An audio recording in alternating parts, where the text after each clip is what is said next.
Halo adik-adik, apa kabar? Selamat hari Minggu. Ketemu dengan Kak Thomas. Kak Thomas doakan kita semua sehat selalu dalam lindungan Tuhan dan tetap bersyukur, bersukacita dalam segala hal. Adik-adik senang bisa beribadah kembali, datang ke rumah Tuhan, menghampiri hadiratnya yang Maha Kudus. Betapa indahnya berada di dalam hadirat Tuhan, lebih dari apapun di dalam dunia ini. Mari kita nyanyikan satu lagu, Satu Hal Telah Kuminta Kepada Tuhan.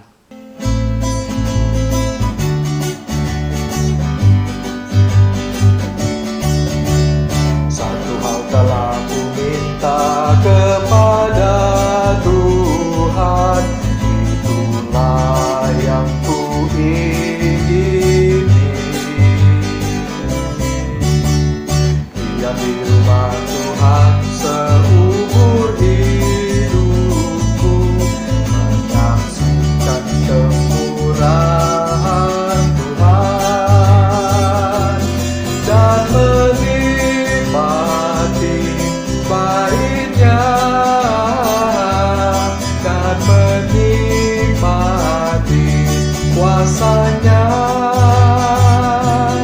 dan menikmati kasihnya, dan menikmati firman-Nya. Satu hal telah kuminta kepada Tuhan, itulah yang kuingini. Diam di rumah Tuhan seumur hidupku, menyaksikan kemurahan Tuhan dan menikmati baiknya, dan menikmati kuasanya, dan menikmati kasihnya, dan menikmati firman-Nya, dan menikmati baiknya, dan menikmati kuasanya, dan menikmati kasihnya, dan menikmati firman-Nya. Adik-adik, mari kita berdoa. Allah Bapa di dalam surga, Allah yang hidup, kami sungguh bersyukur Tuhan untuk kesempatan kami boleh beribadah pada hari ini. Kami hendak memuji Tuhan, kami hendak mendengarkan firman Tuhan. Kiranya Tuhan hadir dalam ibadah kami, memimpinnya, berkata kepada kami melalui firman-Mu, dan kami boleh hidup sesuai dengan kehendak-Mu. Terima kasih ya Allah, berkati jam kebaktian kami, dalam nama Tuhan Yesus Kristus Allah yang hidup kami telah berdoa dan bersyukur. Amin. Adik-adik, mari kita membaca Mazmur dari Mazmur 118 ayat yang pertama sampai yang keempat. Bersyukurlah kepada Tuhan sebab Ia baik, bahwasanya untuk selama-lamanya kasih setianya. Biarlah Israel berkata, bahwasanya untuk selama-lamanya kasih setianya. Biarlah kaum Harun berkata, bahwasanya untuk selama-lamanya kasih setianya. Biarlah orang yang takut akan Tuhan berkata, bahwasanya untuk selama-lamanya kasih setianya. Adik-adik, tanpa terasa kita sudah memasuki masa Advent.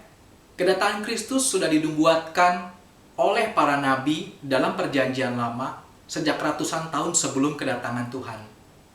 Adik-adik, Tuhan memelihara janjinya, menggenapinya. Mari kita lanjutkan puji-pujian kita dengan satu pujian, sebab Tuhan Dia baik.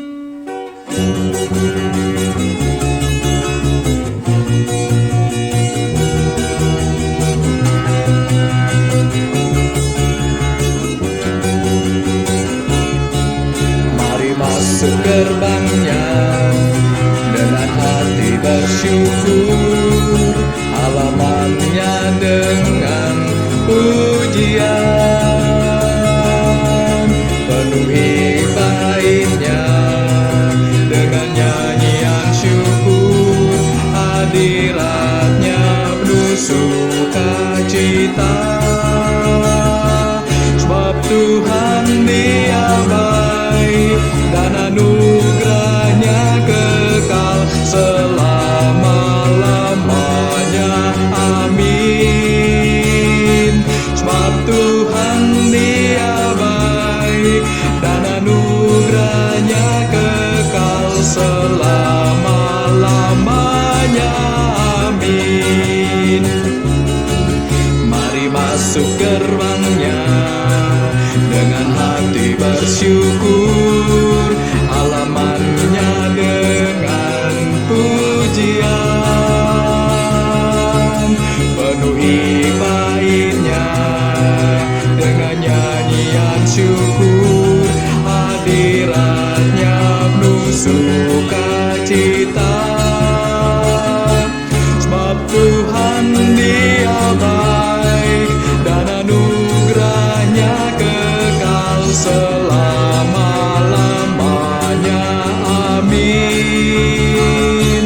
Sebab Tuhan Dia baik dan anugerahnya kekal selama-lamanya.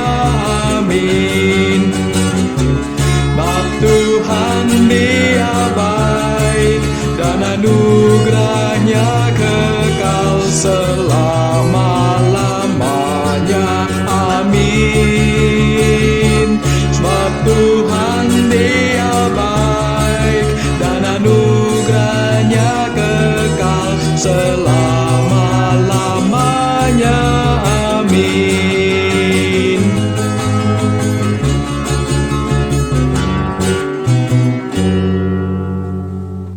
Menjelang Natal, kita berkesempatan untuk belajar dari tokoh-tokoh di sekitar Natal.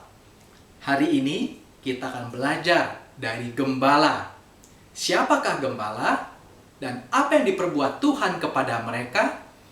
Mari kita dengarkan firman Tuhan. Sebelumnya kita nyanyikan satu pujian, "Kasih Allahku sungguh telah terbukti."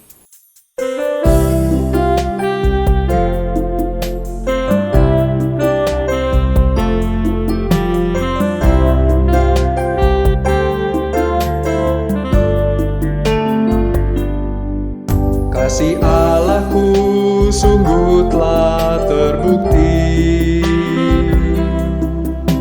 ketika Dia serahkan anaknya. Kasih Allah mau berkorban bagi kau dan aku. Tak ada kasih seperti kasih-Nya. Bersyukur, bersyukur, bersyukurlah, bersyukur karena kasih setiamu. Ku sembah, ku sembah, ku sembah dan ku sembah. Selama hidupku ku sembah Kau Tuhan. Selama hidupku ku sembah Kau Tuhan.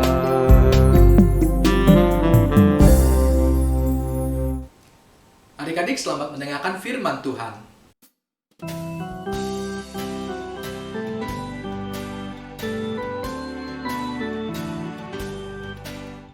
Selamat hari Minggu adik-adik. Tanpa terasa kita sudah 9 bulan ibadah secara online. Dan minggu ini kita memasuki minggu penantian kedatangan Tuhan Yesus, ya, hari Natal yang biasa disebut Minggu Advent. Saat ini kita memperingati Minggu Advent yang pertama. Nah, sebelum kita membaca firman Tuhan dan merenungkannya, terlebih dahulu Kak Widi mengajak kalian untuk berdoa. Mari kita berdoa. Tuhan Allah Bapa kami mengucap syukur Tuhan untuk kesempatan di mana kami boleh mendengarkan firman Tuhan, kami mau belajar firman Tuhan, dan biarlah kiranya Tuhan memberikan hikmat pengertian pada kami supaya kami boleh sungguh mengerti akan kebenaran firman Tuhan dan membawa pertumbuhan pada iman percaya kami. Berkati Kak Widi yang akan menyampaikan firman-Mu, biarlah segala apa yang diucapkan di dalam bibirnya boleh sesuai dan surut kehendak Tuhan. Tuhan, berkata-katalah pada kami semua karena kami sudah siap untuk mendengarkannya. Amin. Adik-adik, minggu kemarin Kak Rita sudah bercerita mengenai kabar untuk belajar dari Maria, ibunya Tuhan Yesus. Nah, saat ini kita akan membahas mengenai berita kepada gembala. Nah, berita kepada gembala diambil dari kitab Lukas 2 ayat 8 sampai 20. Cukup panjang, tapi Kak Widi tidak akan membaca secara keseluruhannya karena keterbatasan dengan waktu. Tapi Kak Widi akan baca dari ayat 8 sampai ayat 11. Lukas 2 ayat 8 sampai 20. Di daerah itu ada gembala-gembala yang tinggal di padang, menjaga kawanan ternak mereka pada waktu malam. Tiba-tiba berdirilah seorang malaikat Tuhan di dekat mereka, dan kemuliaan Tuhan bersinar meliputi mereka, dan mereka sangat ketakutan. Lalu kata malaikat itu kepada mereka, "Jangan takut, sebab sesungguhnya aku memberitakan kepadamu kesukaan besar untuk seluruh bangsa. Hari ini telah lahir bagimu juru selamat, yaitu Kristus Tuhan di kota Daud." Nah, itulah berita yang disampaikan malaikat kepada para gembala yang ada di padang. Nah, Kak Widi mau tanya, sebutkan hal-hal yang membuat kita ini merasa takjub mengenai cerita Natal. Apa sih yang membuat kalian tuh takjub dengan cerita Natal? Kalau Kak Widi pribadi ya, ketakjuban Kak Widi itu Tuhan Yesus yang mempunyai segala-galanya, yang duduk di tahta kerajaan sorga, mau turun ke dunia ini untuk apa? Untuk menyelamatkan kita, orang-orang yang berdosa. Itu suatu ketakjuban yang luar biasa. Nah, adik-adik juga harus mempunyai rasa takjub bahwa Tuhan Yesus mau turun ke dunia untuk kita, orang-orang yang berdosa. Nah, peristiwa Natal pertama kali itu justru dikabarkan kepada para gembala. Kalau kita lihat ya, biasanya kalau pembesar-pembesar, apalagi anaknya presiden gitu ya, atau kasarnya sekarang ini anaknya Pak Jokowi punya anak, jadi cucunya Pak Jokowi, wah itu beritanya sudah seantero ya. Mereka merasa, masyarakat Indonesia merasa senang karena kelahiran cucunya Presiden Bapak Jokowi. Nah, ini kita justru yang diberitakan pertama kali adalah para gembala, orang-orang sederhana yang dianggap hina ya. Itu yang diberitakan pertama kali oleh malaikat. Gembala itu kehidupannya di mana sih? Para gembala itu biasa hidup tuh nggak pernah di rumah, selalu adanya di mana? Di padang rumput, karena dia harus mengembalakan kawanan domba gembalaannya. Kita juga belajar dari pengalaman Yakub. Kita bisa lihat dari kitab Kejadian 31 ayat 38 sampai 40, nanti adik-adik bisa baca. Tapi Kak Widi ambil intisarinya ya, di situ selama 20 tahun Yakub menjadi gembala paman Laban. Nah, kalian tahu Yakub ini melarikan diri setelah menipu Esau kakaknya. Jadinya ke rumah paman Laban, dan pekerjaannya di situ dia menggembalakan domba paman Laban ya selama 20 tahun. Dan kita juga belajar gembala ini dari saudara-saudara Yusuf. Di situ di dalam Kejadian 46 ayat 34 kalian bisa lihat di situ bahwa saudara-saudara Yusuf yang notabene menjual Yusuf ke Mesir itu pekerjaannya sebagai gembala. Dan kita juga bisa belajar dari orang yang luar biasa hebat, yaitu siapa? Raja Daud. Di dalam 1 Samuel 17 ayat 34 sampai 35 di situ menceritakan bahwa waktu saat Daud mau melawan orang Filistin yang bertubuh besar, tinggi besar, siapa namanya? Goliat. Nah, itu di situ dia bilang, hamba-Mu biasa mengembalakan kambing domba ayahnya. Jadi dia tuh nggak takut bahwa walaupun dia sebagai pekerjaan sebagai gembala, tapi dia mempunyai suatu keberanian untuk melawan Goliat ya, yang tinggi besar. Gembala di padang Efrata. Kita tahu gembala di padang Efrata. Kedudukan sosialnya sebagai apa sih? Kalau gembala nggak mungkin ada yang kaya, yaitu seorang pekerja. Biasanya gembala itu suatu pekerjaan, suatu jabatan, dan dia itu biasanya dari orang yang miskin ya, terus tidak berpendidikan, ya nggak bisa sekolah karena miskin, tidak punya masa depan karena apa, pekerjaannya sebagai gembala, tidak berpendidikan. Dan satu hal juga, dia tuh sering berpindah-pindah tempat. Karena apa? Karena berpindah-pindah tempat karena mencari padang rumput yang hijau untuk kawanan domba gembalaannya. Terus mereka juga tidak mengikuti upacara-upacara yang mempunyai arti yang sangat penting bagi orang-orang yang beragama. Jadi mengikuti upacara-upacara misalnya hari Paskah atau apa, mereka tuh nggak bisa mengikutinya. Terus mereka juga dianggap tidak dapat dipercaya dan bahkan tidak diperkenankan memberi kesaksian. Jadi kalau mereka memberitakan apa-apa, mereka nggak dianggap nggak dipercaya sama orang yang mendengarkannya. Karena apa? Karena mereka pendidikan aja nggak punya gitu ya.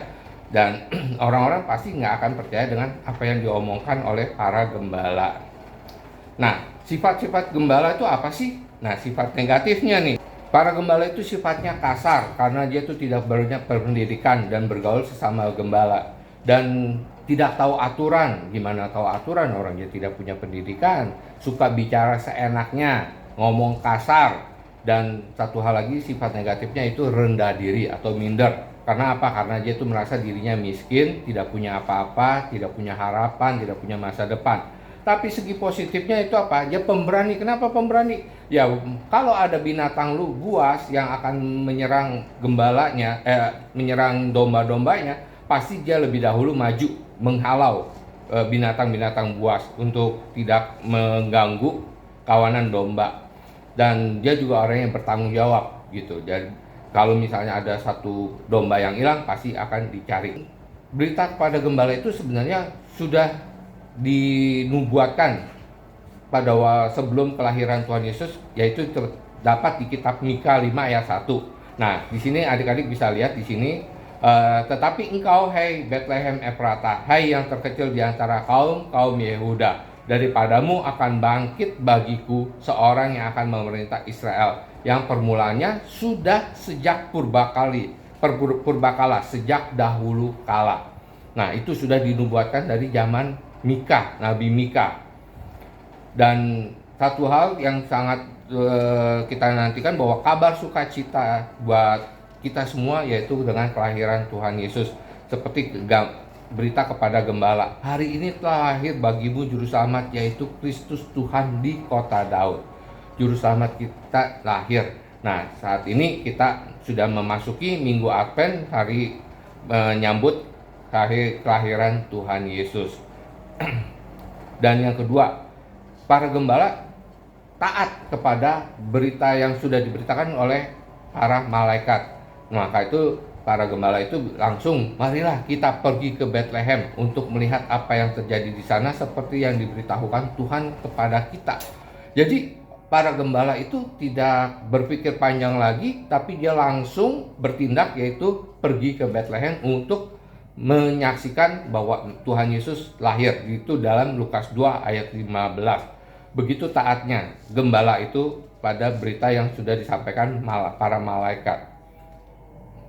Dan kemudian para gembala itu juga setelah melihat, mereka memberitahukan apa yang telah dikatakan pada mereka tentang anak itu dalam Lukas 2 ayat 17 dan Lukas 2 ayat 18. Dan semua orang yang mendengarnya heran tentang apa yang dikatakan gembala-gembala itu pada mereka. Dulu orang mendengar berita dari gembala ini, mereka nggak percaya. Tapi sekarang ini orang yang mendengar berita dari yang dikatakan para gembala itu heran kepada mereka. Ya, ini suatu hal yang luar biasa, bahwa omongan para gembala ini begitu didengar oleh orang lain itu mereka menjadi heran.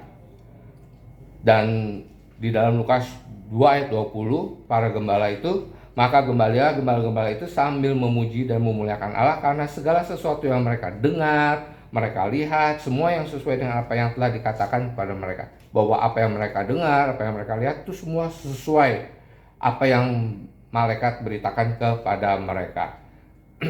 Nah, adik-adik, itu adalah peranan gembala kita tahu bahwa gembala kita juga mempunyai seorang gembala, yaitu gembala yang agung. Siapa itu? Tuhan Yesus Kristus. Itu dia adalah gembala agung kita, dan kita ini adalah kawanan domba-dombanya. Dan biarlah berita kepada malaikat, kepada para gembala ini juga merupakan berita sukacita buat adik-adik dalam menyambut hari kelahiran Tuhan Yesus yang nanti kita akan peringati beberapa minggu yang akan datang. Tuhan Yesus memberkati. Adik-adik, sebelum Kak Widi menutup dalam doa, Kak Widi juga menyampaikan bahwa adik-adik nanti akan diberikan kesempatan untuk memberikan persembahan, dan biarlah persembahan itu nanti adik-adik boleh minta tolong kepada orang tua untuk mentransfer kepada untuk rekening yang sudah tercantum di bawah ini. Adik-adik, kita akan tutup dalam doa kebaktian kita pada minggu hari ini. Mari kita sama-sama berdoa.